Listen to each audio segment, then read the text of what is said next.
शुभ सकाळ सकिनो. बघा आज बनवूया आपण उपासाचे पकोडे. तर साबुदाणा एक वाटी घेतलेला आहे, हा मिक्सरमधून आपण बारीक करून घेऊया. बघा असा थोडंसं जाडसर काढायचा आहे साबुदाणा.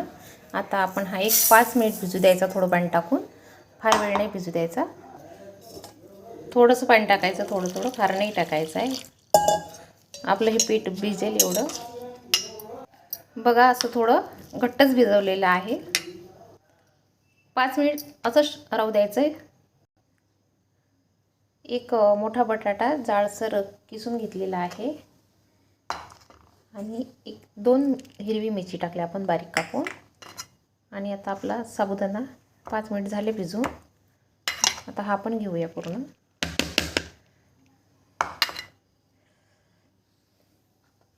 आणि एक अर्धी वाटी जाडसर शेंगदाण्याचं कूट. चवीनुसार मीठ टाकूया. आता हे मिक्स करून घ्यायचं आपल्याला छान.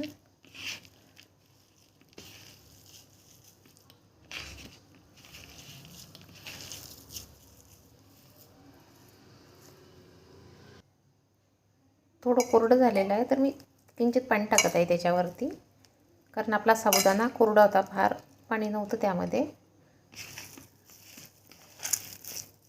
आता व्यवस्थित होत आहे. तेल तापलेलं आहे. आता आपण एक एक पकोडा तळायचा आहे, छोटे छोटे टाकायचे.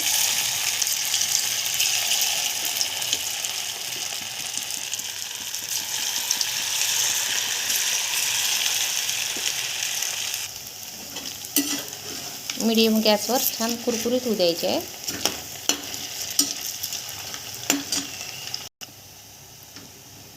बघा छान कुरकुरीत झालेले आहेत आपले पकोडे. आता काढून घेऊया.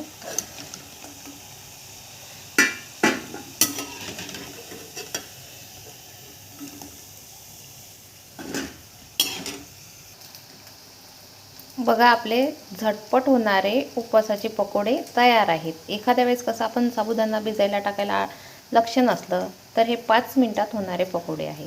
तर तुम्ही पण बनवा आणि टेस्ट बघा एकच नंबर होते. आवडल्यास लाईक करा, शेअर करा आणि सबस्क्राईब करायला विसरू नका. त्यासोबत तुम्ही दहीसुद्धा खाऊ शकता, आणखी आमटी खाऊ शकता शेंगदाण्याची.